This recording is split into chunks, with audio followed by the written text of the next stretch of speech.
하나님 감사합니다. 이 시간도 성령님께서 저희들에게 깨달음을 주시고 그리스도 예수가 누구인지 진정한 하나님의 의도를 깨달을 수 있는 귀한 시간이 되도록 인도해 주시길 원하옵나이다. 예수님 이름으로 기도합니다. 아멘.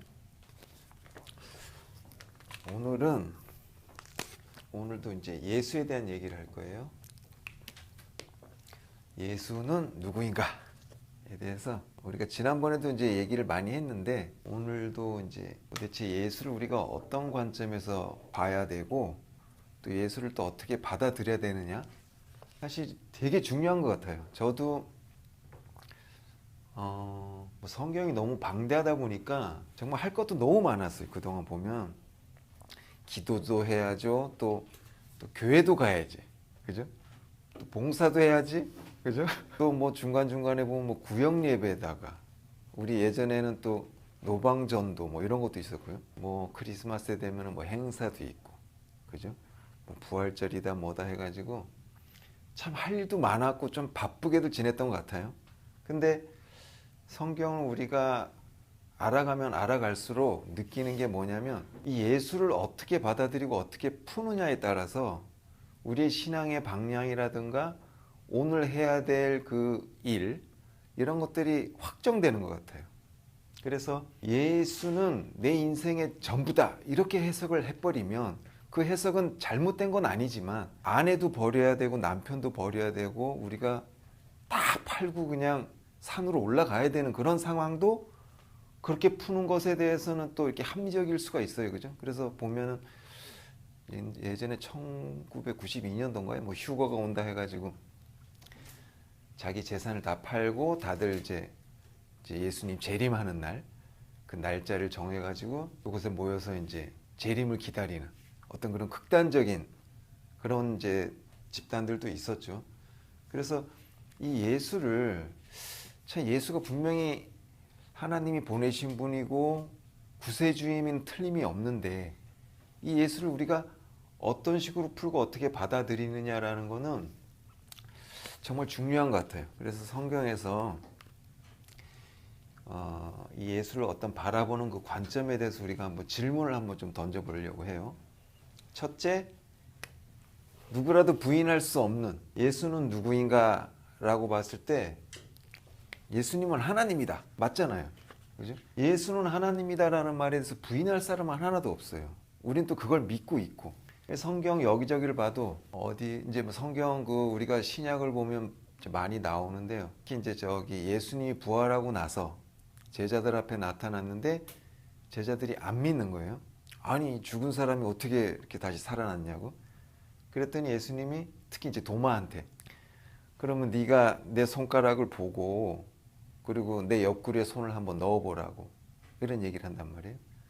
그랬더니 도마가 당신은 주요 이제 하나님입니다 라는 고백을 해요. 그러면서 보지 않고 믿는 자가 더 복되다, 이제 이런 말씀도 하시거든요. 그래서 예수가 하나님이라는 거에 대해서는 뭐 이거는 두말하면 잔소리, 그죠? 하나님은 하나님인 거예요, 그죠? 성경 어디를 봐도 계속 예수를 하나님으로 우리가 그저 표현을 하고 있고, 또 하나님이 본이심을 받았고, 이런 부분에 대해서는 이제 문제가 없는데, 여기서 우리가 이제 알아야 되는 게 뭐냐면, 성경 어느 부분에 보니까 이 예수가, 하나님이신 예수가 육체로 오신 것에 대해서 부인하면 그는 적그리스도다라는 말이 있어요. 예수가 하나님은 하나님인데 그분이 육체로 왔다라는 거예요. 그래서 육체로 오신 것을 부인하거나 그것을 우리가 해석하지 못하면, 그러니까 이 하나님이라는 단어 안에서 육체로 오신 이 사실을 우리가 어떻게, 그죠? 이해를 못하거나 오해를 하는 순간에 그는 적그리스도가 된다는 거예요. 이게 참 중요한 거예요. 그래서 예수가 하나님은 하나님인데 그분이 육체로 왔다라는 것, 이게 성경에서 가장 포인트인 것 같아요. 그래서 이 하나님과 육체라는 이 연관성, 이거를 우리가 풀어야만 제대로 된 우리가 예수를 볼 수도 있고 또 깨달을 수 있고 오해하지 않을 수 있다는 거죠. 우리가 말씀을 한번 읽어볼까요? 요한 2서 1장 7절. 미혹하는 자가 세상에 많이 나왔나니 이는 예수 그리스도께서 육체로 오심을 부인하는 자라. 이런 자가 미혹하는 자요 적그리스도니. 그죠? 이런 말씀이 있단 말이에요. 그러니까 오히려 예수님은 하나님입니다 라는 말이 맞아요. 그러나 예수는 육체로 왔습니다 라는 말을 같이 해야만 그게 정답이지. 예를 들어서요, 예수는 하나님입니다 까지는 맞는데 육체로 오신 거에 대한 이해도가 부족하거나 그거에 대한 설명이 없으면 그 사람은 적그리스도일 가능성이 많다라는 거죠. 근데 우리는 거의 지금까지 하나님이다까지는 이해를 했는데 육체로 오신 것들에 대해서는 우리가 조금 이해하는 게 조금 어려웠고요. 왜냐하면 우리가 보통 아까도 우리가 잠깐 얘기했지만 특히 우리가 기도를 할 때 하나님한테 기도하고 어떨 때는 또 우리가 예수님한테도 기도를 했거든요. 사실 예수님 이럴 때 도와주세요 나의 주님. 어떨 때는 예수가 하나님이기 때문에 그분한테 기도해도 되는 그런 우리가 이 상식적으로 갖고 있다는 얘기죠. 그래서 이런 부분이 정말 가능한 건지 그래도 되는 것인지, 예수가 하나님으로 왔기 때문에 그분한테 기도를 해도 된다는 게 성립은 돼요 사실은. 그렇지만 거기에는 우리가 육체로 온 거에 대한 어떤 개념이 정립된 상태에서 그분을 하나님으로 부르는 것하고 육체로 온 것을 이해하지 못한 상태에서 단순하게 하나님으로 부르는 거에는 조금 문제가 있다는 거죠. 그래서 우리는 여기서 먼저 생각해야 될 게, 그러면 도대체 예수가 왜 육체로 와야 됐느냐, 이 문제를 풀어야지 제대로 된 그죠? 하나님이신 예수를 우리가 볼 수 있다는 거죠. 그래서 지금까지는 우리가 예수 믿어 그러면 아멘 하고, 축복이 있을지어다 그러면 아멘 하고, 그냥 우린 그랬어요. 그냥 좋은 게 좋은 거라고. 근데 이제는 성경 좀 자세히 봐야 되겠어요. 그죠? 자세히 들여다보고 좀 따져야 돼요. 이 전후 사정, 주어가 누구고 목적어가 뭐고, 그죠? 동사는 뭔지, 누가 어떻게 무엇을 누구에게, 이런 걸 따져야만 법적인 용어가 될 수 있지만, 이걸 정확하게 따져야지 우리가 나중에 대항을 하거나 따질 수가 있거든요. 우리도. 근데 우리가 그걸 모르고 나면은 그냥 그랬잖아요 그랬는데 나중에 보니까 그게 아닐 수도 있거든요. 그래서 왜 이 하나님이 육체로 와야만 되느냐, 뭐라고 생각해요? 왜 육체로 와야 돼요? 인간들에게 본보기. 이거 어느 동네에서 오셨어요? 자, 육체로 오신 이유 중에 첫 번째가 뭐냐면 정답이 나더라고요. 왜냐하면 내가 육체가 있기 때문이에요. 그죠? 예수가 하나님이어도 좋고 육체로 오시고 다 좋은데 나랑 관련이 없으면 도루묵이잖아요. 그죠? 해결점이 없는 거예요. 내가 하나님께 어떻게 되느냐, 내가 예수님께 어떻게 되느냐, 그 구세주라는 분이 와서 나를 어떻게 할 것이냐, 이게 나한테 중요한 사건이지, 어떤 그 신적인 존재가 와서 그냥 그죠? 나에게 엄청난 능력을 보이고 해도 나랑 아무 상관이 없으면 그냥 내가 바라보고 경외하고 두려워하는 존재밖에 안 되지, 나랑은 아무 상관이 없잖아요. 그냥 남 얘기만 되는 거지. 그런데 이 하나님이라는 분이 누군지는 우린 잘 모르겠어. 사실 정말 얼마나 크신 분인지 난 정말 모르겠어요 아직. 그러나 그분이 육체라는 나와 똑같은 환경에 나와 똑같은 모습으로 오시는 순간에 어느 정도 짐작이 되더라는 거죠. 그리고 그분을 보면서 나를 보게 되더라는 얘기죠. 그죠? 그래서 하나님이 육체로 우리에게 오신 이유는 나와 어떤 관련을 맺기 위해서, 나에게 포인트가 있다는 거죠. 육체를 가진 나. 그래서 정의하자면 예수는 하나님, 좋습니다. 맞습니다. 그러나 그분이 나와 같은 존재로 이 땅에 왔다라는 거, 이 부분을 망각해버리면 그냥 하나님은 하나님으로 끝나더라고요. 성경을 이렇게 보니까 하나님은 경배의 대상, 경외의 대상, 두려움의 대상이지 나와 어떤 동지를 느낄 수 있는 그런 대상이 아니라는 거죠. 그런데 육체로 오신 예수를 보는 순간 저분이 배가 고프니까 먹을 걸 찾네, 저분이 슬프니까 나처럼 우네, 저 사람도 벌거벗으니까 정말 보잘것 없구나, 저 사람도 십자가에 달리니까 하나님을 부르네, 아이고 하나님 날 좀 살려주세요, 저 사람도 십자가에 달리기 싫어서 겟세마네에서 그냥 슬피 우네. 자기가 열심히 기도하는데 기도하다가 나와 보니까 제자들이 자요. 얘들아, 내가 지금 죽게 되었는데 니들이 지금 자서 되겠니? 라 또 화도 내네. 그러니까 자기가 죽음에 내달리니까 우리가 알고 있던 하나님 같은 그 예수님조차도 죽음 앞에서는 막 제자들한테 화도 내고 정말 나와 같더라는 거예요. 우리도 가끔 그렇잖아요. 어떨 때는 자기 자신을 보면 대견스러워. 내가 어떻게 이런 선한 마음을 갖고 있지? 라고 할 때가 있어요. 그런데 또 어떨 때 보면 또 그죠? 이런 나같이 추악한 인간이 있을까라고 할 때가 또 있어요. 근데 이 모든 것들을 우리가 예수 안에서 그냥 나의 모습을 볼 수 있더라는 거죠. 그래서 이 육체로 오신 예수님이 공생애를 사시고 나서 어떻게 됐냐면은 십자가를 거쳐서 이제 부활을 하는 거예요. 부활을 하고 나니까 이제 완전하게 하나님의 아들로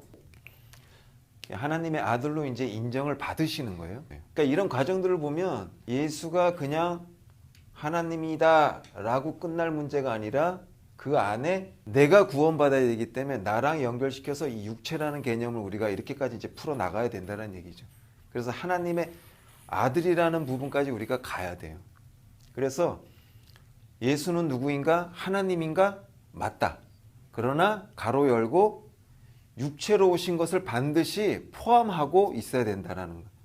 이걸 우리가 먼저 이제 알고 좀 더 깊이 들어가 보자고요.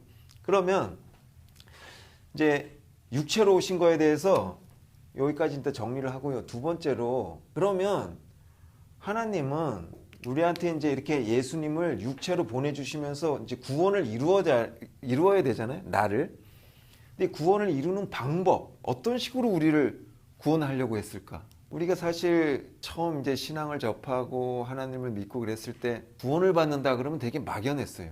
그래서 여러 목사님들이 뭐 여러 가지 구원을 얘기했어요. 뭐 육체적인 구원도 있고 또 가난한 사람이 부자가 되는 것도 구원일 수도 있고 뭐 여러 가지 우리가 원하는 구원의 모습들이 있는데 성경에서 제시하는 하나님이 우리에게 제시하고자 하는 구원의 방법, 그 구원은 무엇일까? 이런 것도 우리가 한번 논의를 할 필요가 있을 것 같아요. 자, 우리가 하나님의 구원을 생각하려면 여기에는 하나님의 생각이 좀 필요할 것 같아요. 그죠? 도대체 하나님이 어떤 생각을 갖고 있지? 라는 게 정말 중요할 것 같아요. 하나님이 이런 방향으로 무엇을 하려고 하는 거구나 라는 걸 알면 우리가 그거에 대한 결과라든가 그 일이 이루어졌을 때 이것이 비로소 나에게 구원이 이루어졌구나 라고 알 거란 말이죠. 하나님이 먼저 우리 사람에게 도대체 어떤 계획과 어떤 꿈을 갖고 있는가, 그걸 아는 것이 우리에겐 더 중요할 것 같아요. 그러면 좀 명백해지지 않을까요? 그러면 그 구원에 대해서 나 그런 구원이면 필요 없어. 그러면 우리가 이 믿음 생활을 안 하면 되는 거고. 근데 하나님 생각을 알고 이런 거였구나라고, 그것도 내가 가능할까? 라고 우리가 그죠? 생각도 할 수 있고. 먼저 하나님의 생각을 한번 보자고요. 하나님이 어떤 구원을 꿈꾸는지 골로새서 한번 볼까요? 골로새서 1장 13절 14절 읽어볼게요. 그가 우리를 흑암의 권세에서 건져내사 그의 사랑의 아들의 나라로 옮기셨으니 그 아들 안에서 우리가 속량 곧 죄사함을 얻었도다. 자, 하나님이 분명히 썼어요. 아들의 나라래요. 아들의 나라. 아들의 나라로 옮기시고, 그죠? 또 우리가 아들 안에서, 그죠?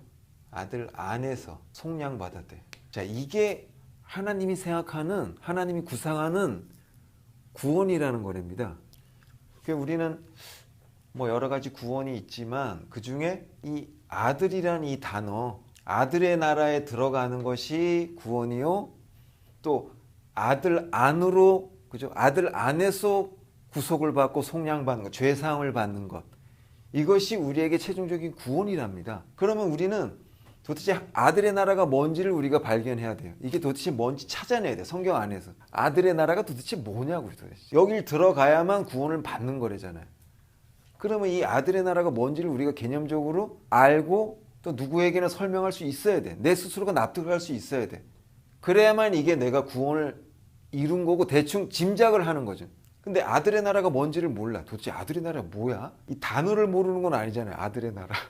아들의 나라가 뭘까? 옆에 그 최순실처럼 마스크 하신 분. 한마디 해보세요. 아들의 나라가 뭐냐고 도대체. 아들의 나라. 예수가 이룬 나라. 예수가 이룬 위에서 보여준 하나님의 나라. 하나님의 나라.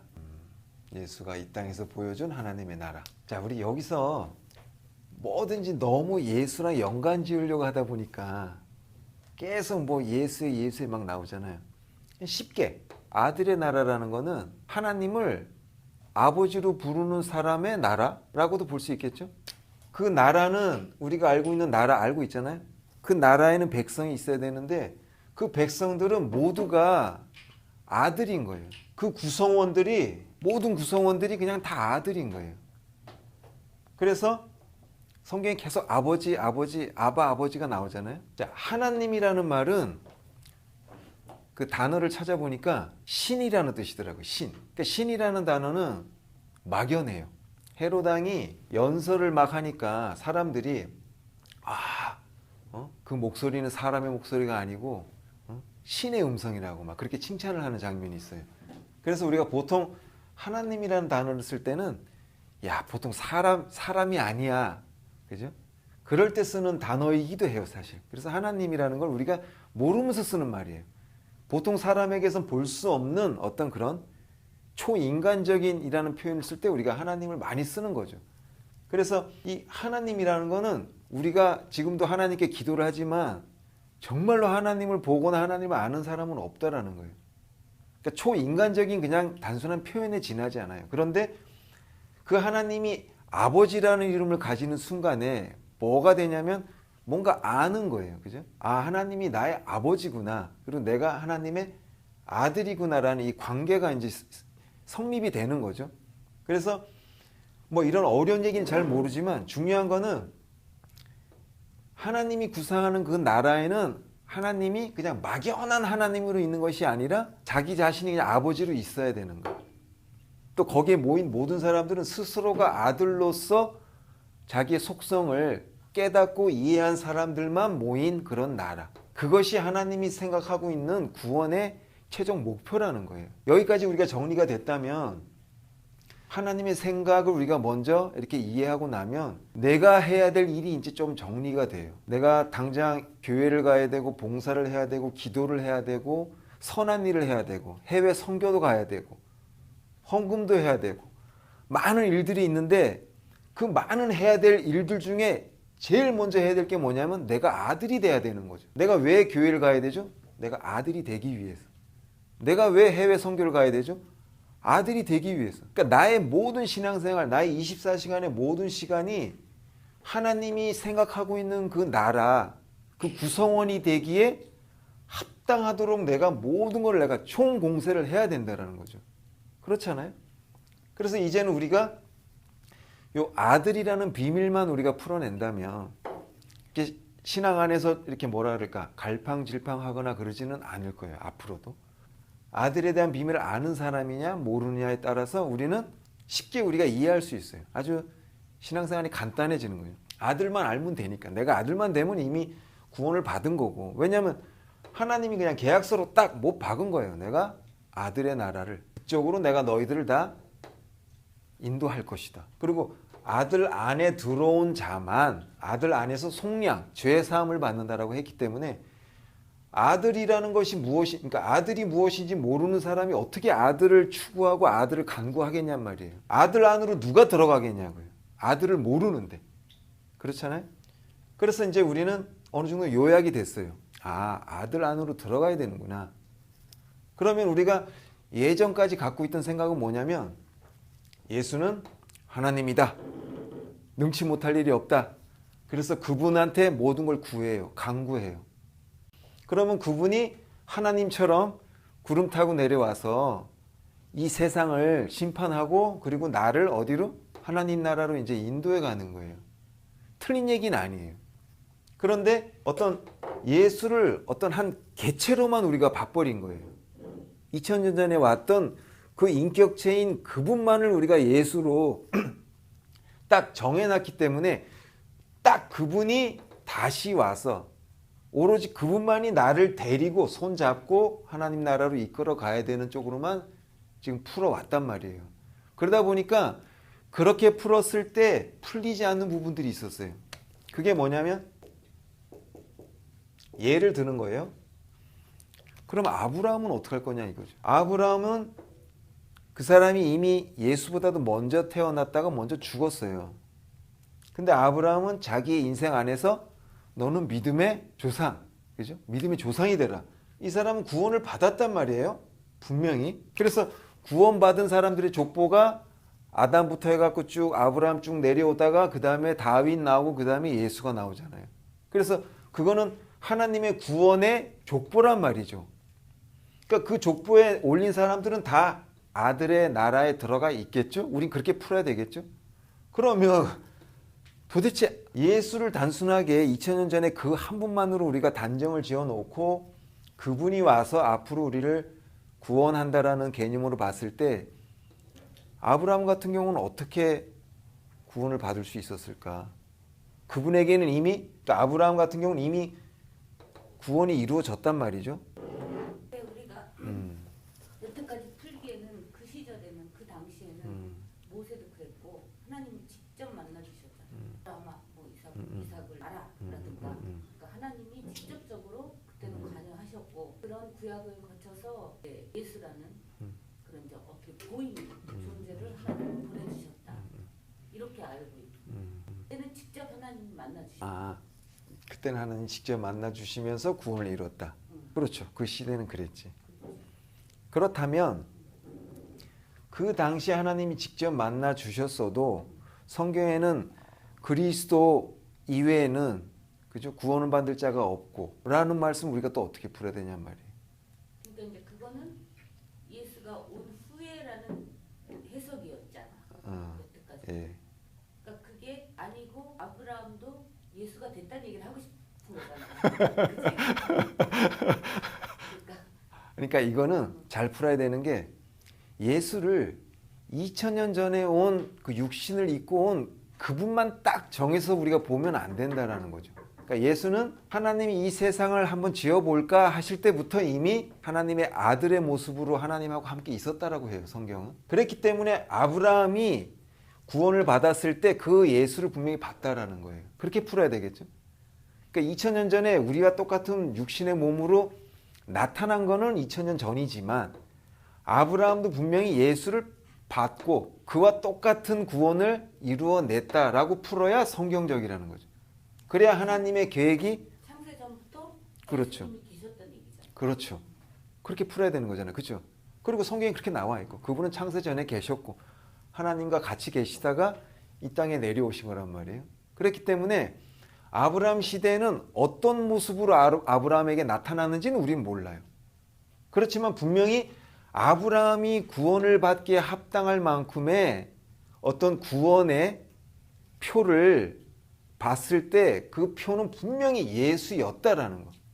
이건 맞는 말이잖아요. 그렇기 때문에 우리가 꼭 2000년 전에 온 그분만 갖고 우리가 막 모든 설정을 하다 보니까 조금 편협할 수가 있다는 거예요. 그 생각이 잘못된 건 아니에요.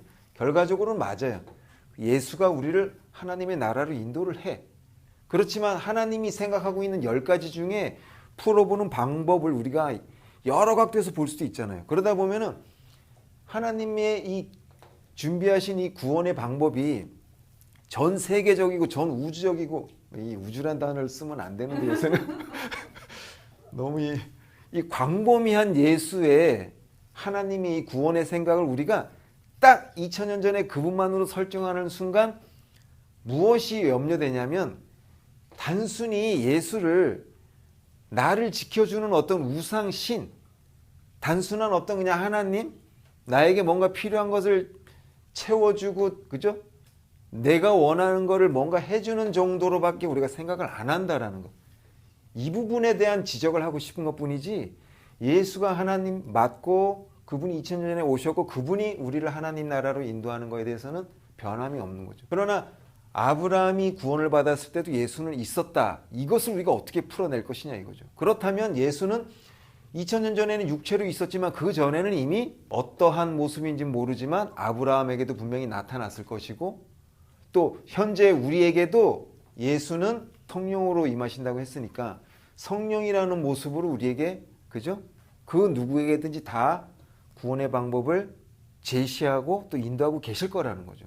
그래서 우리가 구약 시대에는 뭐 성령을 덧입고 내주하는 건 아니고 덧입고 이제 예수님이 부활 승천하시고 나서는 이제 성령이 우리에게 내주하고 뭐 이렇게 이제 많이 풀었었어요. 그렇지만 중요한 거는 단순하게 구원이라는 관점에서만 봐도 아브라함이 구원을 받았을 때는 예수를 통해서만 구원을 받았을 것이라는 것. 다시 얘기하면 하나님이 준비하신 이 아들이라는 모습, 이 아들이라는 모습을 아브라함이 정확하게 꿰뚫었다. 아니면 이해했다. 라고 푸는 것이 훨씬 더 우리가 이해하기 빠르다라는 거예요. 그래서 예수를 그냥 단순하게 어느 한 시대의 인물 안에서 그분이 하나님이었는데 이 땅에 오셨다라고 풀어버리면 크리스마스가 엄청나게 중요한 날이 돼버리는 거예요. 그런데 그런 거 말고 하나님이 준비하신 아들이라는 어떤 표본적인, 그죠? 하나님이 준비한 아들을 그 표본, 그 샘플, 하나님이 준비하신 그 생각, 그 구원, 그것이 아들이었다라는 관점에서 딱 보니까 다 풀려요. 아, 아브라함은 하나님의 아들이 무엇인지, 하나님의 아들 나라 안에 들어가는 방법이 무엇인지 깨달았구나. 고로 그는 예수를 봤다. 다시 얘기하면 예수를 알았다. 예수를 이해했다. 그래서 우리가 그러잖아요. 예수가 너는 꼭 보고서 믿느냐? 아까 도마한테 얘기했듯이 깨달음은 이미 본 거고 안 거예요.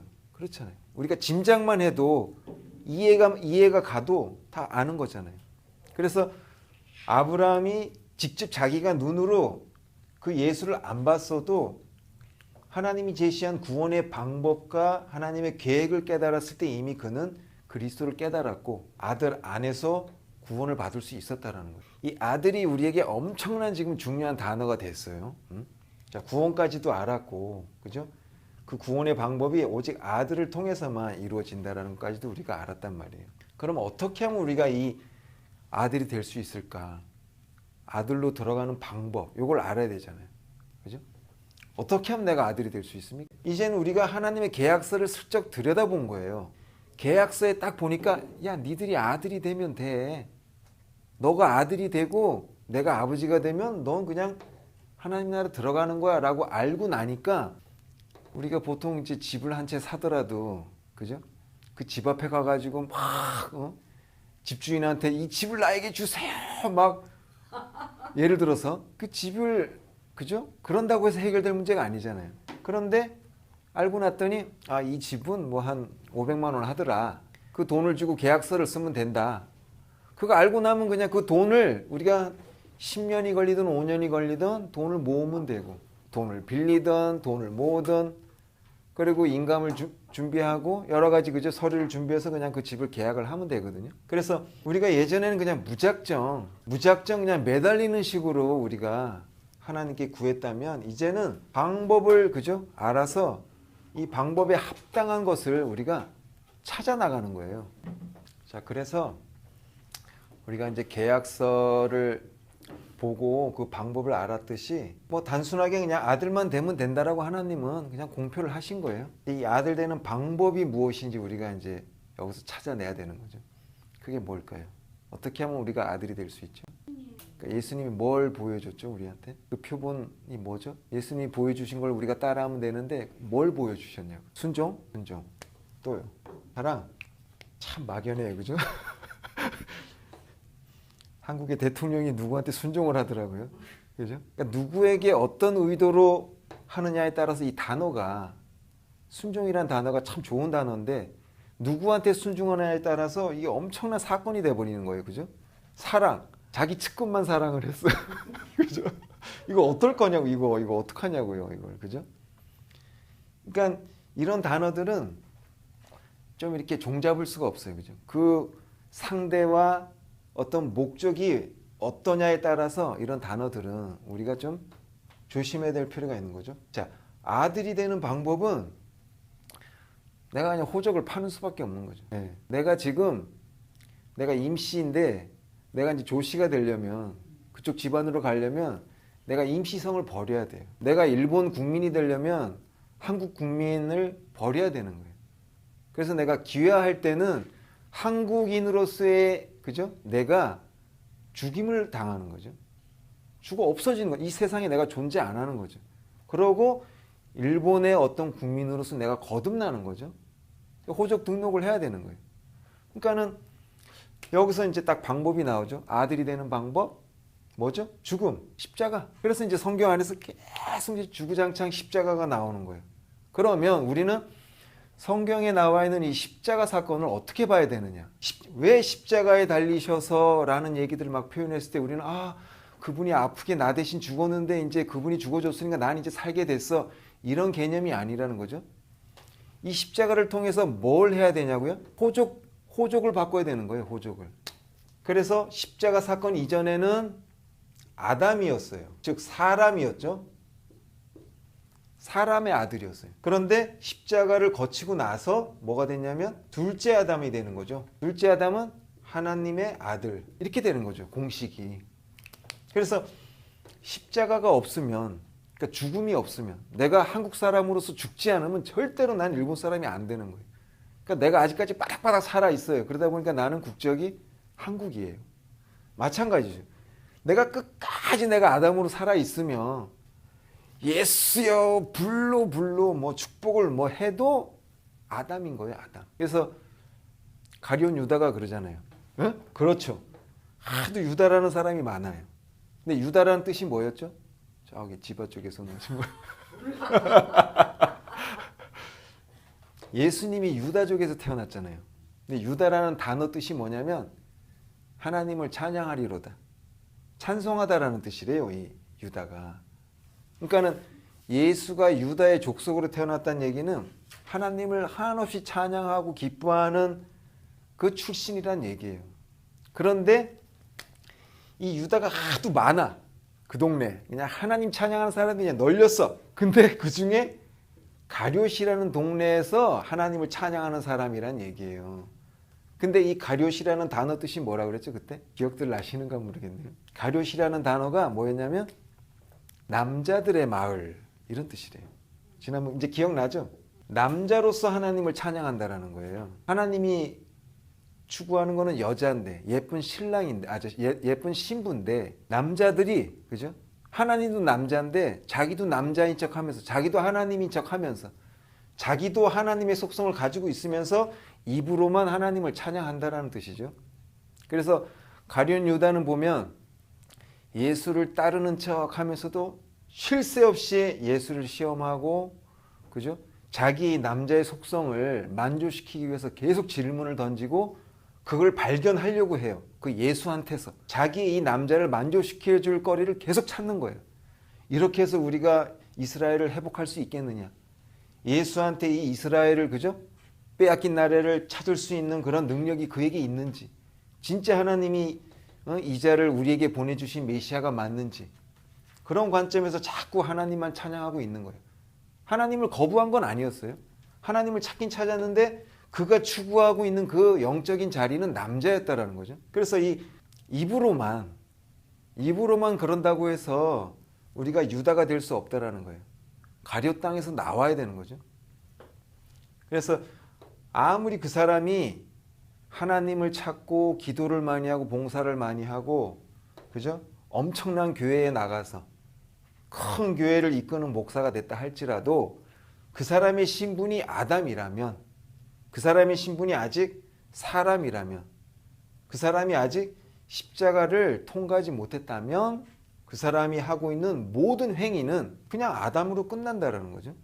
하나님의 아들 안에 들어갈 수 없다라는 거예요. 그러면 다시 얘기하면 하나님의 아들 안에 들어갈 수 있었던 사람은 아담이 죽은 자, 아담을 포기한 자, 아담을 짓밟은 자, 아담을 미워할 수 있는 자, 아담의 속성을 과감하게 팔아버린 자, 이래야 된다는 얘기겠죠. 다시 얘기하면 하나님의 그 아들 안에 들어가지 못한 사람들의 속성은 아담을 너무 사랑하는 사람이에요. 다시 얘기하면 그러니까 자기 자신을 엄청 사랑하는 사람이라는 거예요. 그렇잖아요.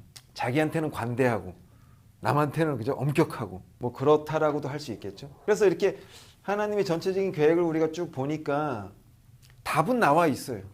그냥 아들만 되면 되는구나. 근데 그 아들 되는 것이 결국은 내 안에 있는 이 사람, 인간이라는 이 속성, 아담이 가지고 있는 이 속성, 이게 뭔지 모르지만 이제 우리가 앞으로 성경으로 더 이런 것들을 찾아야 되겠지만 이 아담이 갖고 있는 이 속성들을 어떻게든 처단을 하고 결단을 내릴 수만 있으면 그때부터 우리는 하나님의 아들이 되는 거구나. 요 개념을 우리가 이제 알았어요. 그러고 나서 예수를 보니까 예수가 나랑 같이 이 아담으로부터 시작을 했네, 인생을. 마리아에게서 육신으로 태어났네. 나랑 똑같더라고요. 그분이 인생을 보니까 그분이 괴로워도 하고 슬퍼도 하고 울기도 하고 화도 내고 그러더라고요. 나랑 똑같은 사람이었어요. 자기 스스로도 자기 육신을 사랑할 수도 있고 자기를 아낄 수도 있을 텐데 과감하게 이 십자가를 통과해서 십자가를 받아들이고 최종적으로 십자가에 달렸을 때 그 주위에 있던 그 백부장이나 이런 사람들이 저 사람은 진짜 하나님의 아들이었다 라고 주위 사람으로부터도 이렇게 인정받을 수 있는 그 하나님의 아들까지 그의 인생 안에서 이걸 다 보여줬다라는 거죠. 이것이 우리에게 구원이고 우리에게 이게 소망이 되는 거지. 만약에 예수가 아담이었다라는 이 육체로 왔다라는 사실 없이 그냥 예수만 보면 아이고 이거 하나님 이렇게 되는 거예요. 당신은 위대하고 아유 어디 누추한 집에 오시려고 합니까? 우리 이렇게 되는 거예요. 그런데 지금은 막 하나님 우편에 앉으셔서 하나님의 아들이 돼서 그 이전에 아담에서부터 나와 똑같은 인생에서부터 예수가 출발했다는 이 사실 안에 우리에게 소망이 보이는 거죠. 아, 결국 나도 이 길만 따라가면 저렇게 빛 안으로 들어갈 수 있구나라는 게 보이는 거죠. 그러다 보면 우리가 아담이었다라는 것, 예수와 나의 동질성을 모르는 상태에서 우리가 신앙생활을 했을 때는 예수를 볼 때 막 뭔가를 좀 이렇게 그죠? 도와달라는 쪽에 어떤 그런 강구를 많이 했을 거란 말이에요. 그런데 이 방법을 알고 나니까 어떻게 되냐면 예수를 주로 모시고 내가 예수 같던 그 길을 오늘도 내일도 예수처럼 따라가야 되겠다라는 그 여정표가 이제 보이게 되는 거예요. 그러다 보니까 이 쓸데없는 기도를 안 하게 돼요. 하나님이 성경을 통해서 십자가를 명확하게 가르쳐 주셨어요. 어떻게 하면은 이 사람을 죽일 수 있는지를 분명히 가르쳐 주셨어요. 우리가 가장 잘 알 수 있는 게 이제 이 아브라함이잖아요. 아브라함을 100세까지 하나님이 지켜보시다가 비로소 이제 아들을 주셨는데 이삭이잖아요. 이삭을 주셨는데 이삭 전에 태어난 또 씨가 있었잖아요. 이스마엘. 자, 여기서 우리가 비교할 수 있는 게 이스마엘은 하나님의 약속이 오기 전에 이 아브라함이 낳은 아브라함의 아들이에요. 그죠? 근데 이삭은 어이구 이거 아브라함이 난 이제 죽었어. 100세에 무슨 애를 낳아. 그랬을 때 낳은 아들이란 말이죠. 그래서 아브라함 인생 안에서 딱 우리가 이해하기 좋은 딱 조건이 나와 있어요.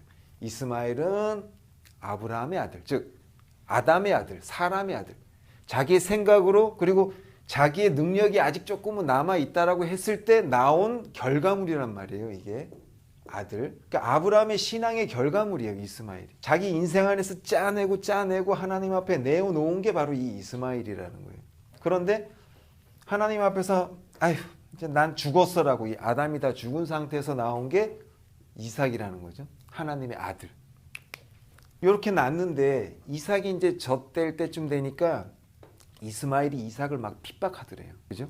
우리가 꿈꾸는 하나님의 아들은 핍박받는 존재라는 거죠. 막 우리가 지금까지 기도했을 때 하나님 뭐 우리를 뭐 풍성하게 해주시고 뭐 나를 꾹꾹 눌러서 흔들어서 넘치게 그 누구보다도 강건하게 그 누구보다도 뛰어난 자리에 우리 이런 것들만 추구를 했지만 막상 하나님의 자리는 하나님이 주신 아들의 그 자리라는 것은 예수님도 그렇잖아요. 벌거벗은 자리. 그치? 십자가에 달려야 되고 모든 사람에게 어떤 부족해 보이는 그 자리란 말이에요. 그래서 이 육신의 자리에서 보았을 때는 엄청나게 초라한 자리라는 걸 우리가 알 수 있어요. 그래서 누구나가 이스마엘을 선호하는 거죠. 이삭을 선호하기보다. 그래서 이게 십자가 앞에 가기 힘든 거였어요. 이 육신을 갖고 있는 이상은 너무너무 이 자리에 갈 수가 없다라는 거예요. 버려야 되는 게 너무 많은 거예요. 그래서 이스마엘이 막 핍박을 하니까 그 아브라함 아내가 그죠? 와가지고는 이스마엘이 저렇게 괴롭히니까 쟤를 좀 내쫓으라고. 그랬더니 아브라함이 자기 아들인데 어떻게 내쫓아요? 마누라들끼리야 서로 그럴 수 있다 그러지만 아브라함 입장에서는 둘 다 내 새끼인데 안 그래? 그렇잖아요.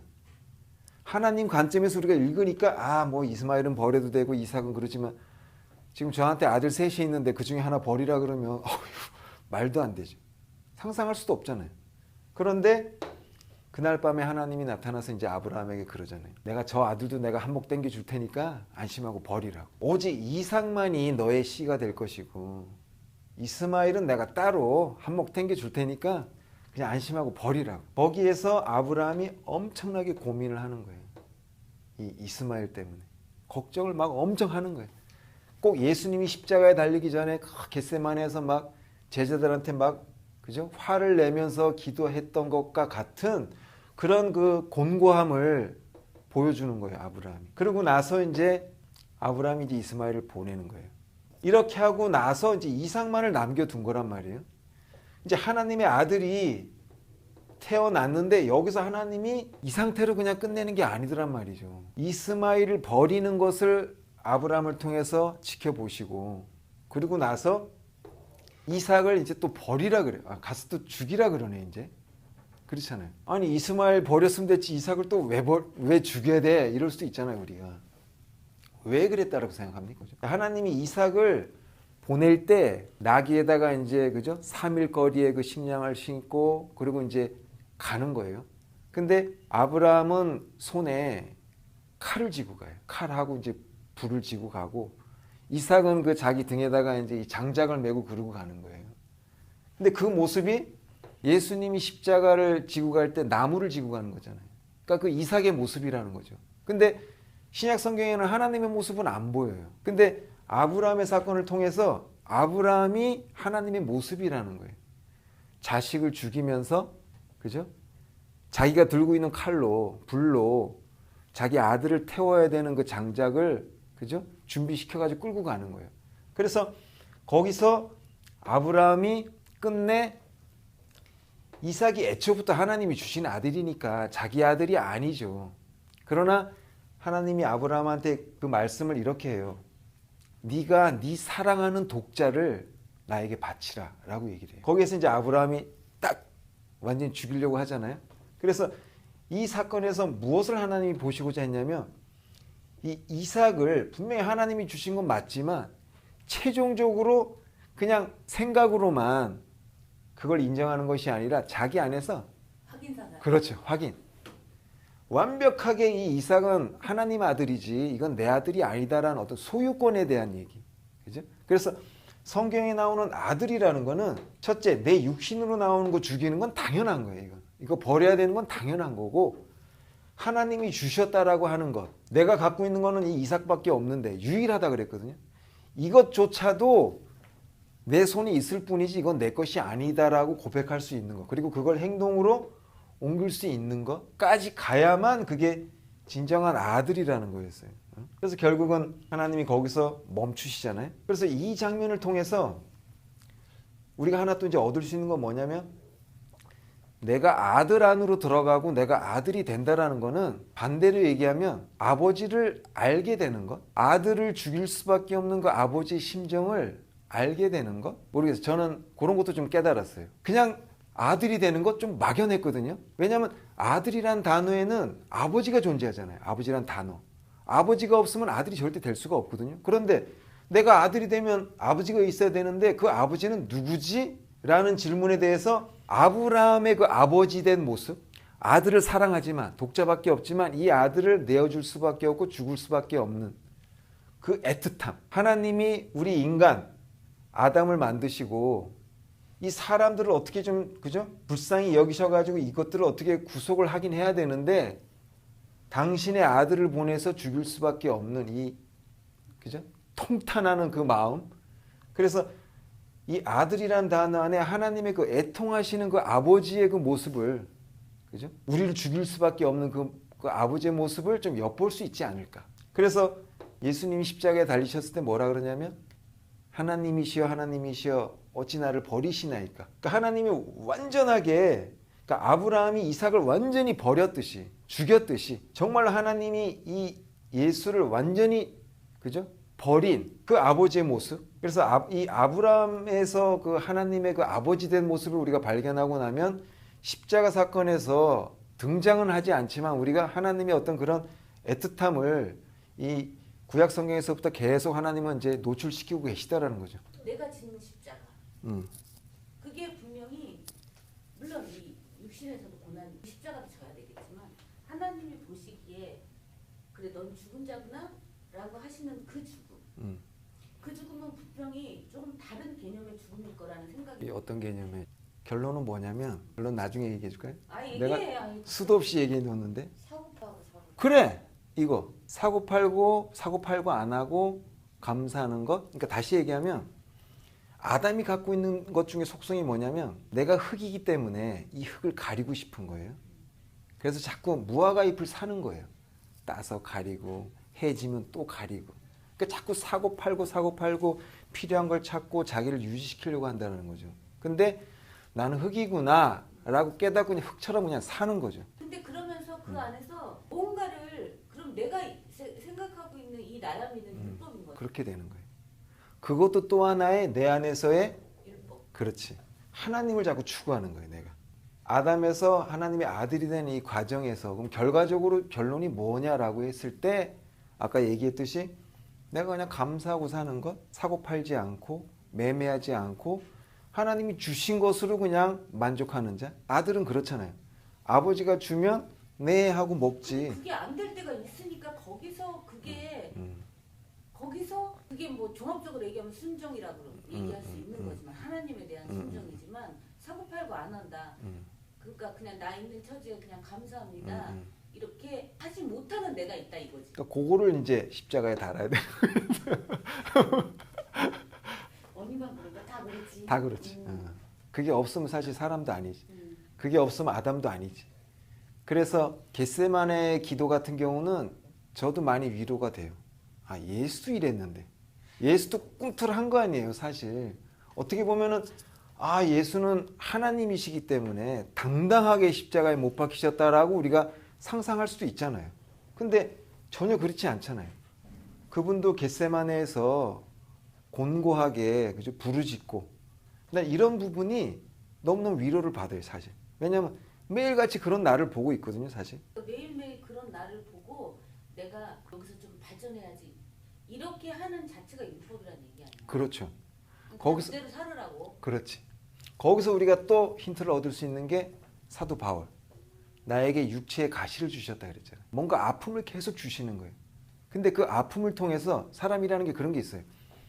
아플 때 우리는 생각을 하잖아요. 고민하고 진짜 나의 존재를 다시 한번 생각하게 되고 그 문제에 대해서 다시 한번 냉정하게 또 보게도 돼. 처음에는 잠깐 아프지만. 그런데 평온하게 뭐 그냥 그죠? 띠띠빵빵이야. 뭐든지 잘 나가. 돈도 풍족하고 뭐 그죠? 그랬을 경우에 우리는 내 자신의 영적인 위치에 대해서 우리가 심각하게 생각도 안 하고 그냥 그게 그냥 맞는 줄 알고 산단 말이에요. 근데 나에게 가시가 하나 있다라는 것은 하나님의 은혜라 그랬어요. 그러니까 이런 영적인 상황에서 그것을 은혜라고 받아들이고 그렇게 이해할 수 있다라는 것이 아들 안에 있다라는 거죠. 그러니까 그런 식으로 우리가 예로 이해하고 나면 아, 내가 이렇게 공고함 속에 있는 거는 바울도 겪었던 거고 아브라함도 지 새끼를 저렇게 하나는 버리고 하나는 죽이고 막 이런 공고함 속에서 계속 살았다라는 거죠. 그러고 나서 끝났느냐 그의 인생이. 가는 곳곳마다 또 막 피해도 다니고 뭐 그죠? 집안에서 분란도 일으켜서 뭐 그 누굽니까? 자기 그 롯하고 뭐 이렇게 집안에서 싸워서 이렇게 그죠? 서로 갈라지는 그런 사건도 있고 여러 가지가 있다라는 거예요. 그러니까는 내가 아담으로 육체 안에 가두어져서 사는 이상 그 안에서 어떤 행복이라든가 어떤 육체적인 편안함을 조금이라도 바라보고 있다면 하나님의 이 아들 나라에 대한 개념이 아직 완벽하게 내가 소화가 안 됐을 수도 있어요. 근데 아들 나라에 대한 이 완벽한 게 정립이 되면 아담이 갖고 있는 이 육체 안에서의 공고함 이런 거는 그냥 있는 거구나. 하나님이 나에게 계속해서 이 아들 나라에 대해서 그죠? 간구하고 한시라도 하나님 없이는 살 수 없는 나를 계속 깨닫게 하려는 그렇잖아요. 만약에 우리가 이 아담 속에 살고 있으면서 잠시라도 하나님 잊어버리고 나 혼자서도 살 수 있는 어떤 자신감을 얻으면 어떻게 될까요, 우리가? 순간 또 그냥 그죠? 가인의 후예처럼 그냥 돼버리는 거잖아요. 그러니까 우리가 이 안에 있으면서도 지금 이제 그 연결해서 내가 할 얘기가 있는데 우리가 아담 안에 살고 있으면서도 이 하나님의 아들의 비밀을 깨닫고 사는 거잖아요. 그렇다고 해서 우리가 완전히 천국을 얻었다라고 말할 수는 없어. 왜냐하면 우리는 아직 육체 안에 가두어져 있기 때문이죠. 그래서 이걸 벗어나기까지는 그 하나님이 정하신 그때까지 우리는 이 싸움을 계속 해야 되는 거죠. 오늘도 승리하고 내일도 승리하고. 그래서 승리자라는 이름으로 우리가 계속 남아 있어야 된다는 얘기죠. 성경에는 십자가가 있잖아요. 우리가 그러면 이제 십자가의 의미를 알았어요. 단순하게 그냥 예수를 십자가에 못 박았고 그 사건으로 인해서 내가 죄사함을 받았다. 그분이 나 대신 피를 흘려 주셨다. 그렇게 푸는 것보다 우리는 더 이제 깊이 들어왔어요. 아, 그분이 나를 위해서 견본으로 보여주셨다. 나도 저분처럼 내 안에 있는 아담을 십자가에 못 박아야 되는구나. 저분은 눈에 보이는 십자가에 직접 피를 흘리셨지만 나는 보이지 않는 영적인 십자가에 내 안에 있는 아담의 속성을 내가 못 박아야 되는구나까지 내가 풀어내야 된다는 얘기죠. 그래야 나에게도 아들이라는 형상을 얻을 수 있고 하나님 나라에 들어갈 수 있고 비로소 내가 아버지를 아버지로 부를 수 있는 상황까지 간다라는 거. 그래서 이제 예수님하고 손잡고 천국 가고 이런 거에서 우리 이제 조금 더 깊이 들어왔어요. 이제 그러면 성경에서 말하는 이 십자가는 사람의 아들에서 하나님의 아들로 변화될 수 있는 방법을 그죠? 우리에게 제시한 거란 얘기죠. 그러면 십자가는 사람을 죽이는 거잖아요. 그러면 결국 성경에 나와 있는 모든 죽인다라는 어떤 그런 의미를 갖고 있는 단어들이라든가 이런 것들은 다 십자가와 같은 걸로 우리가 해석을 해도 되는 거예요. 그죠? 그래서 간단하게 얘기 드리면 예배가 뭐죠? 원래 번제라는 뜻이잖아요. 태워서 버리는 거잖아요. 죽이는 거잖아요. 그 십자가라는 거죠. 그래서 예배를 드린다? 너 교회 갔니? 오늘 예배 드렸니? 우린 물론 이렇게 말을 편하게 쓰지만 실제로 예배라는 단어를 쓸 때 우리는 너 사람의 아들을 처단했니? 너 오늘 하나님의 아들이 됐어? 라는 의미가 포함되어 있어야 된다는 거죠. 자, 그러면 기도는 뭐죠? 기도? 주문 외우는 거 아니잖아요. 기도라는 단어 안에 보니까 두 가지 뜻이 있어요. 누구누구에게 간구하다. 그죠? 맞잖아요. 우리는 하나님께. 그 대상이 분명히 나와 있어야 돼요. 또 두 번째는 뭐냐면 잘라내다 라는 뜻이 있어요. 그럼 뭘 잘라내겠냐고요. 그러니까 하나님께 뭘 잘라내는 거래요. 그게 기도랍니다. 그럼 뭐냐고요. 내 안에 있는 사람의 속성, 사람의 아들의 속성을 내가 하나님 앞에 잘라내는 것이 기도라는 거죠. 그래서 예수님이 너희는 이렇게 기도하라. 하늘에 있는 아버지요. 뭡니까? 이 땅의 아버지가 아니라 하늘에 니들 아버지가 있어 이놈들아. 그 얘기하는 거 아닙니까? 그러니까 내 땅에 있는 그죠? 아버지들, 육신의 아버지들 다 잘라내는 거. 그 나라가 임하시옵소서. 그죠? 아들의 나라가 이제 내 나라가 되도록 기도를 해야 되는 거죠. 그러니까 그 기도 내용이 하나님의 어떤 구원의 계획을 모르고 있으면 이 기도가 그냥 내 나라가 잘 되게 해주세요가 되는 거예요. 기도하는 대상은 정해져 있어. 그죠? 하나님께. 근데 사람의 아들이 잘 되는 것만 추구하게 되는 거예요. 돈도 주시고 건강도 주시고 좋은 대학도 가고 그죠? 좀 뒷배도 좀 많이 생기게 해주시고 그랬을 거 아닙니까? 그런데 하나님의 계획을 아는 사람들의 기도는 그런 기도는 그냥 시간만 그죠? 걸릴 뿐이에요. 백날 기도해봤자 말만 기도지 그 사람들은 하나님의 아들하고는 아무 상관이 없는 그냥 아담의 그냥 파티예요. 파티. 그러니까 우리가 기도를 하더라도 내가 오늘 하나님의 아들이 되기에 부적절한 모든 것들을 버릴 수 있도록 도와주세요. 아버지를 아버지로 부르기에 합당하게 해주세요. 아버지의 나라가 내 나라가 돼서 내가 아버지의 아들이 되게 해주세요. 내가 그 아들로서 살기에 그죠? 일용할 양식을 주세요. 이런 기도가 돼야 되는 거죠. 그러면 모든 게 다 풀려요. 근데 그걸 아담의 입장에서 아담을 합리화하고 아담을 풍성하게 하기 위한 단어로 수단으로 도구로 쓰다 보니까 예배와 기도가 아담이 그냥 넘쳐나는 거예요. 그냥 아담만 점점점 풍성해지는 거란 얘기죠. 할례는 뭡니까? 베어내다라는 뜻이잖아요. 남자의 심벌을 베어내는 거란 말이죠. 그럼 뭐예요? 하나님이 남자이기 때문에 우리가 신부가 되기 위해서는 남자를 버리란 얘기잖아요. 그래서 아브라함이 그 이삭이 태어났을 때 8일 만에 할례를 시키잖아요. 근데 아들뿐만이 아니라 그 집안에 있는 모든 남자들을 할례를 시키잖아요. 그러니까 모든 남자스러운 사람들을 다 그냥 그 자리를 다 그냥 그죠? 해결을 시키는 거죠. 하나님 앞에서는 다 여자여야 된다 이거죠. 그러니까 이런 성경에 나와 있는 단어들이 다 하나님의 계획 안에서 보니까 어느 방향을 다 이렇게 하나님이 이렇게 주시하고 있느냐가 다 보이는 거예요. 이런 게 안 보일 때는 막막했어요. 아, 그러면 할례를 해야 돼, 말아야 돼. 그래서 신약 시대에는 이걸로 문제가 많았잖아요. 아, 이방인들은 할례를 안 한 사람들이라고. 근데 예수님의 제자들은 이 문제를 하나님의 계획 안에서 정확하게 봤잖아요.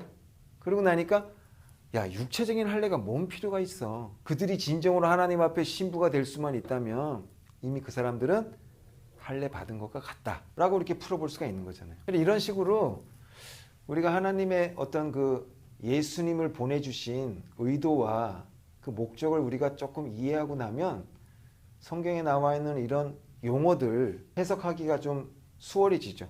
같은 방향에서 영적으로 우리가 볼 수가 있어요. 세례가 무슨 뜻이죠? 물에 빠져서 한번 죽고 다시 살아나는 것, 그죠? 그러니까 우리가 말로는 십자가라고 하지만 예배나 기도나 할례나 세례나 이런 단어들이 다 십자가라는 의미라 다 같다라는 거죠.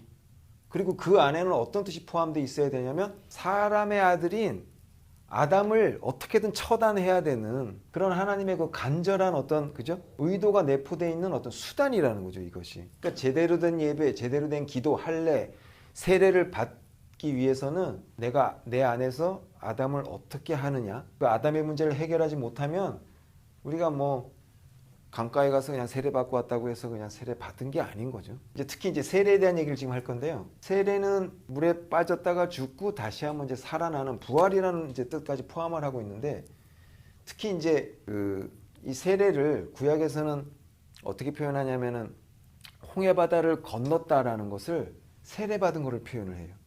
그러니까 홍해 바다를 건넜다는 얘기는 바다라는 것은 죽음을 뜻하는데 죽음 속에 빠졌지만 하나님의 힘으로 권능으로 우리가 다시 그 바다를 건너 나오는 거예요, 그죠? 세례라는 뜻을 이제 이 바다를 건너는 걸 표현하셨는데, 특히 이제 이 신약 시대에 와가지고 그 갈릴리 호수가 있잖아요.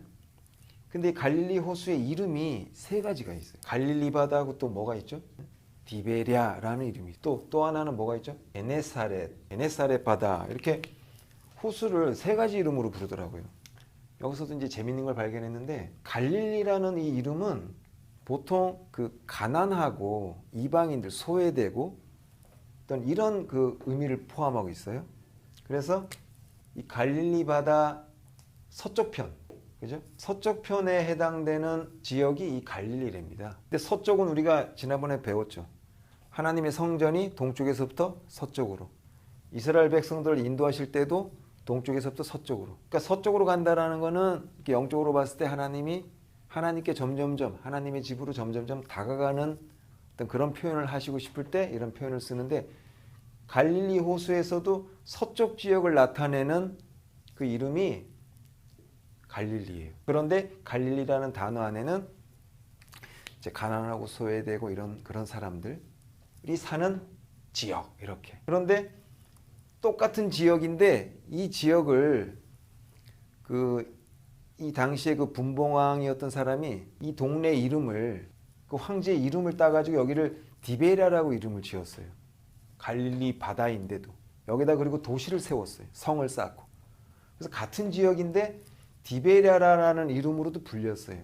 근데 이 디베랴라는 이름 안에는 이제 이방의 도시, 거대한 도시, 그런 뜻이 이제 있는 거예요. 그래서 같은 지역인데도 갈릴리라고 불려졌을 때의 의미, 뜻, 그리고 디베랴라고 불려졌을 때의 뜻이 우리가 좀 다르게 느껴지잖아요. 그리고 게네사렛이라고도 불려졌어요. 지역은 또 같아요. 같은 지역인데 다 서쪽을 얘기하는데 게네사렛 호수. 근데 이 단어는 뭐 하나님의 동산 뭐 이런 뜻이에요. 그러니까 평야가 있는데 그죠, 물이 흐르고 기름이 져가지고 거기서는 열매가 잘 맺히는 그런 뜻의 게네사렛인 거예요. 그래서 성경을 이렇게 보면 예수님이 말씀을 증거하실 때는 이 게네사렛 이런 단어가 나와요. 그러니까 예수님이 게네사렛 호숫가에서 배를 띄워서 말씀을 설교하실 때, 이럴 때는 이 게네사렛이라는 단어를 쓰는 거예요. 그러니까 예수님이 설교하시던 요 당시에 이 해변가를 하나님의 동산으로 표현하고 싶은 거예요. 하나님이 지금. 그리고 거기 모인 사람들은 예수의 말씀을 듣는 사람들. 하나님의 나라를 표현하고 싶은 거예요. 그런데 참 이게 재미있는 게 예수님이 부활하시고 나서 뭐라 그랬냐면 내가 부활하면 먼저 갈릴리에 가 있을 것이다. 이런 표현을 하시단 말이에요. 가난하고 병들고 소외된 사람들, 그런 사람들이 있는 곳에 예수가 다시 또 나타날 것이다 라는 거예요. 그래서 이 땅에서 잘 살고 그저 넉넉하고 그런 사람들한테 있는 것이 아니라 정말 소외되고 그죠? 가난하고 아무 능력 없고 하나님 없으면 아무것도 할 수 없는 흙 같은 존재, 내가 흙이라는 걸 깨달은 사람들에게 예수가 또 나타날 것이라는 거예요. 그런데 중요한 거는 다 같은 지역이에요. 다 같은 지역에 사는데 어떤 사람은 갈릴리에 살고 있고, 그죠? 하나님 눈에는 디베리아에서 살고 있는 사람이 있다라는 거예요. 왜냐하면 지역이 같으니까. 자, 교회가 있는데 하나님이 볼 때는 정말로 하나님의 아들이 있는가 하면, 그죠? 아직도 아담의 아들로서 그냥 그 교회에서 자리에 앉아 있는 사람도 있을 거라는 거죠.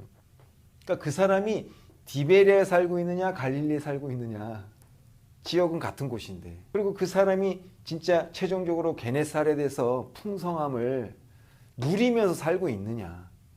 그러니까 갈릴리에서 게네사렛으로 완전히 바뀌어야 되겠죠. 또 갈릴리에 산다고 해서 하나님 말씀이 떨어지는 건 아니잖아요. 그냥 소외받고 천대받고 그냥 그러고 있는 건데 아직 하나님의 동산까지는 안 갔을 수도 있는 거예요. 그러니까 우리가 살고 있는 곳이 다 같다라는 거예요. 어떻게 보면. 그러니까 이 세상에서 나 이제 싫으니까 저쪽 천국 갈래. 그럴 필요 없어요. 다 같아요. 여기서 우리가 끝장내면 되는 거예요. 내 마음이 항상 감사하고, 그죠? 하나님의 아들로서 내 살고 있으면 하나님이 이미 이 명칭을 다르게 불러주신다는 거예요. 내가 바꾸고 내가 이사 간다고 되는 게 아니라 내가 같은 지역에 살고 있어도 어느 날 내가 갈릴리에서 시작을 했는데 하나님이 나를 부르실 때 게네사렛에 살고 있는 조 아무개야. 이럴 수 있다는 거죠. 그러니까 우리가 생각을 하나님의 계획 안에서 그 계획을 이해하고 살고 있으면 장소, 시간, 공간 이런 게 문제가 아니라는 걸 알 수 있어요. 그걸 어느 교회, 특정 단체, 그리고 내가 무엇을 해야 되느냐 이런 문제가 아니라 하나님의 개념을 얼마만큼 이해를 하고 어느 곳에 있든지 간에 우리가 갈릴리처럼 소외받은 곳에서 살더라도 최종적으로 하나님의 동산 안에 내가 들어갈 수 있는 감사함으로 살고 있으면 하나님의 아들이 될 수 있다는 얘기죠. 그래서 이제 여기서 결론을 내리자면 예수는 누구인가? 하나님과 함께 하신 하나님의 아들로서, 그죠? 태초부터 계셨던 분이고, 그런데 하나님이 율법으로 우리 인생을 어떻게 할 수 없으니까 당신의 아들을 육체로서 우리에게 주신 거예요. 그죠? 그래서 그분이 우리에게 똑같은 흙으로 된 그 육체를 가지고 우리에게 본보기를 보여주신 거예요. 내가 했으니까 너희도 할 수 있다. 그래서 성경에서는 예수를 첫 열매라 그래요. 첫 열매.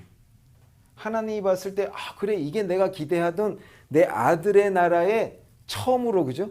들어온 사람이야. 그런 뜻이겠죠. 야고보서 1장 17절 18절 온갖 좋은 은사와 온전한 선물이 다 위로부터 빛들의 아버지께로부터 내려오나니 그는 변함도 없으시고 회전하는 그림자도 없으시니라. 그가 피조물 중에 우리로 한 첫 열매가 되게 하시려고 자기 뜻을 따라 진리의 말씀으로 우리를 낳으셨느니라. 큰일 났네요 이거. 분명히 예수가 첫 열매인데 우리 보고도 또 첫 열매라 그러네요. 열매 어떻게 생각해요? 네? 분명히 첫 열매가 예수잖아요. 여긴 이론의 여지가 없죠. 근데 우리 보고도 첫 열매가 되게 하신대. 그러면 예수하고 우리하고 쌤쌤이란 얘기네. 또 예수님도 그랬어요. 나는 너희를 형제라 부를 것이다. 또 친구라고 부를 것이다. 자, 결론 얘기하자면 예수님은 하나님이시지만 아들의 모습으로 오셨고 또 우리의 형제까지 될 수 있었고 또 앞으로도 우리의 형제가 돼야 되고 그렇게까지 우리가 이해할 수 있어야 돼요. 그렇기 때문에 최종적으로는 예수가 경배의 대상이 아니라, 여기서 조심해야 됩니다. 경배의 대상이 아니라는 것은 하나님으로서의 신격을 무시하는 것이 아니라 예수는 경배의 대상이 아니라 우리가 따라가야 될 존재라는 거죠. 그분처럼 살아야 되는 거예요. 나의 주인이라는 거죠. 이런 식으로 우리가 개념을 정리해야 돼요. 그런데 여기서 이제 첫 열매에 대한 걸 잠깐 설명을 드려야 될 것 같은데, 이 처음이라는 것은 가장 으뜸이라는 뜻이거든요. 뭐 맏아들, 첫것 그런 것이요. 그런 뜻에서의 열매예요. 그래서 그 모든 수확한 것 중에, 모든 수확물 중에 첫 열매는 그리스도가 맞아요. 첫 열매. 근데 오늘 말씀해 보니까 모든 조물 중에, 그러니까 피조물 중에 첫 열매가 되게 하시려고, 여기에 이제 포인트가 있는 거예요. 근데 피조물 세계에서 첫 열매가 뭐죠? 피조물 중에 첫 열매. 그렇죠. 사람. 자, 이 세상에는 뭐 동물도 있고 식물도 있고 여러 가지 있잖아요. 그 피조 세계에서 으뜸되는 거, 하나님이 기뻐하시는 처음으로 좋아하는 그 열매는 사람이라는 거죠. 맨 마지막에 창조하시고, 그죠? 엄청 기뻐하셨잖아요. 그래서 우리를 정말로 이 모든 피조물 안에서 봤을 때 정말로 하나님이 고대하던 그 사람의 모습으로서의 첫 열매. 그러나 그 사람 중에서는 또 첫 열매가 이제 그리스도가 되는 거죠. 그래서 그리스도처럼 우리가 똑같이 이제 수확돼야 되는 거예요. 그러니까 이렇게만 정리를 해도 그러니까 예수에 대한 어떤 그런 개념이 정확하게 확립이 되죠. 우리 말씀 한 구절만 더 읽어볼게요. 골로새서 1장 3절. 우리가 너희를 위하여 기도할 때마다 하나님 곧 우리 주 예수 그리스도의 아버지께 감사하노라. 그죠? 재밌잖아요. 주 예수 그리스도의 아버지께 감사하노라. 예수님께 감사해도 되는데 예수님의 아버지께, 이런 것도 우리가 조금 알고 나서 보면 표현 자체가, 그죠? 조금 심오하다 그럴까요? 역시 아버지라는 단어를 명쾌하게 썼어요. 그냥 우리 하나님 아버지께가 아니라 예수 그리스도의 아버지. 분명하게 아버지 존재를 밝히면서 우리 또한 그리스도가 되면 나의 아버지도 될 수 있다는 것을 명시하는 거죠. 10절 한번 읽어볼까요? 9절도 읽어볼까요? 이로써 우리도 듣던 날부터 너희를 위하여 기도하기를 그치지 아니하고 구하노니 너희로 하여금 모든 신령한 지혜와 총명에 하나님의 뜻을 아는 것으로 채우게 하시고 주께 합당하게 행하여 범사에 기쁘시게 하고 모든 선한 일에 열매를 맺게 하시며 하나님을 아는 것에 자라게 하시고. 그러니까 항상 우리가 아담으로 살고 있기 때문에 왠지 부족한 것 같고, 그리고 우리가 알고 있는 하나님에 대한 지식이 왠지 좀 짧아 보이고 좀 위태위태해 보이고, 그런데 이런 식으로 하나하나씩 이제 알아나가면서 어느 정도 정립이 되다 보니까 조금씩 이제 자신이 붙는 거예요. 모를 때보다는 좀 낫잖아요. 그죠? 그러니까는 하나님에 대한 이런 법칙과 이런 관계, 나와 그리스도의 관계, 그리고 그분을 보내주신 하나님, 이런 관계도가 어느 정도 정립이 되니까 훨씬 우리가 내가 해야 될 일이 명확하게 보이듯이 우리가 지금 보이는 것 안에서만 해도 될 것 같아요. 무리할 필요 없고. 예전에는 막 안 보이고 막 몰라도 아멘하고 막 해야 되는데, 진짜로 진실이라는 그 단어가 뭐냐면 이거는 볼펜한테 볼펜이라고 하는 것이 진실이라는 거예요. 그러니까 흙한테 흙이라고 하고 모르는 놈한테 모른다고 하는 것이 진실이라는 거죠. 그러니까 나 아직 아담이고 나 아직 잘 모르겠어요. 모르면서도 그냥 어디 하라 그러면 막 해야 돼. 이건 거짓이라는 거죠. 그래서 우리가 보면은 그 거짓 선지자들이나 아니면 바리새인들이 대도 않는 막, 그죠? 그런 걸 보여줘야 되는 거잖아요. 근데 이제는 우리가 그럴 필요가 없는 거예요. 내가 안 만큼, 내가 이해한 만큼만 가면 돼요. 나머지는 하나님께 맡기고. 중요한 거는 이제 하나님의 아들이 돼야 되는 것과 아들의 모습이 무엇인가, 이런 걸 우리가 조금씩 더 구체적으로 다른 각도에서도 이제 보는 거예요. 그래서 우리가 앞으로 시간 되면은 이렇게 그러니까 정립이 된 어떤 이 하나님의 계획을 다른 성경들을 통해서 계속 이제 이거를 향해서 볼 거예요. 그럼 이제 점점 더 확신이 생기는 거죠. 명확해지고. 그렇게 해서 자라다 보면 십자가에 대해서 물론 두렵지만, 그렇지만 이건 어차피 겪어야 되는 거구나, 내가 가야 되는 거구나에 대한 그 내 안에, 인생 안에서의 명분이 더 명확해지죠. 도저히 피할 수 없는, 이거는 아브라함 때부터 해서 하나님의 구원의 사역의 그 족보 안에 들어간 사람들은 다 이 길을 걷게 하셨구나, 얄짤없구나, 그런 거를 알고 나면 어떻게 보면 좀 자신감이 생기죠. 나만 이렇게 왜 하나님이 미워하셔? 왜 이렇게 나만가 아니라 나도 포함시키는구나. 이렇게 긍정적으로, 그죠? 그래서 이런 계획을 모를 때는 뭐든지 막 불안하죠, 답답하고. 알고 나면 두려울 게 없어요, 사실. 아들에 대한 걸 우리가 확신을 갖고 있으면 두려워할 필요도 없고, 뭐 감사하고 그냥 받아들이고 살면 되죠. 자, 일단 기도하고 일단 마칠게요. 하나님 감사합니다. 주님께서 우리의 첫 열매로 먼저 태어나시고 먼저 겪으시고 보여주셨듯이 그 아들의 나라에 합당함을 받았듯이 우리 또한 그 길을 따라 십자가를 감사히 받으며 하나님의 아들로 인침을 받을 수 있도록 인도하여 주시옵소서. 예수님의 이름으로 기도합니다. 아멘.